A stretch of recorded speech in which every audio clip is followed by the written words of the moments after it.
Helen Skelton says there is lots of things you can't say on BBC. Sign up for latest news plus tips to save money and the environment. Subscribe. When you subscribe, we will use the information you provide to send you these newsletters. Sometimes they'll include recommendations for other related newsletters or services. Our privacy notice explains more about how we use your data and your rights.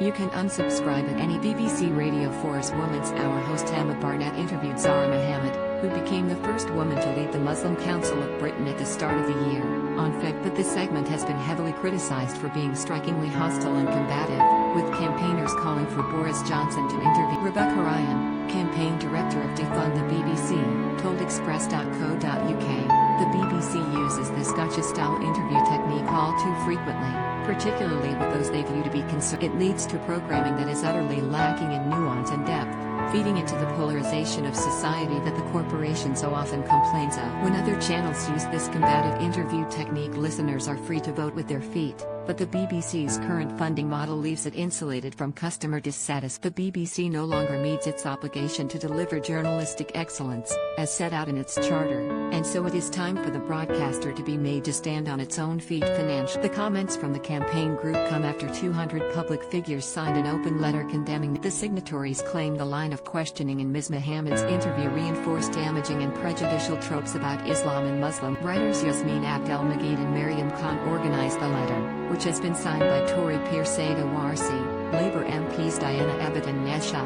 and comedian Deborah Francis White.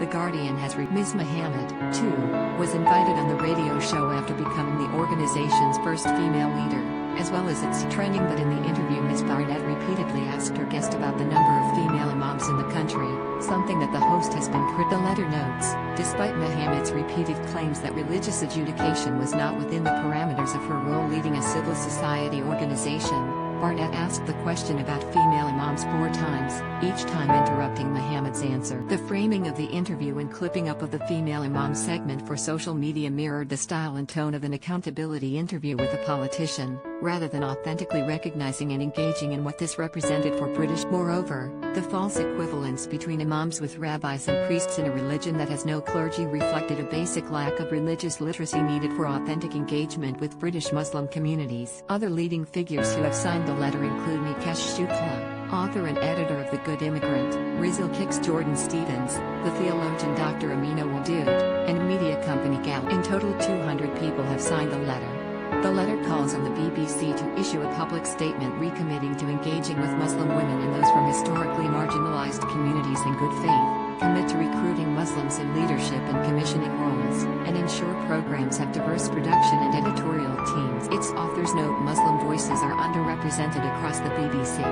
Ms. Khan said, seeing the interview between Emma Barnett and Zahra Mohammed was disheartening. However, our concern isn't just about this singular moment, it's about the wider cultural problem within the BBC and the media when it comes to the representation of Muslims. This is a crucial moment in which the BBC can choose to turn its back on the Muslim community or engage in making a change and acknowledging its very real-life impact on the lives of a BBC spokesperson told Express.co.uk. This is a topic we've been responding to already, and now that we've received this letter we will reply to it in due course.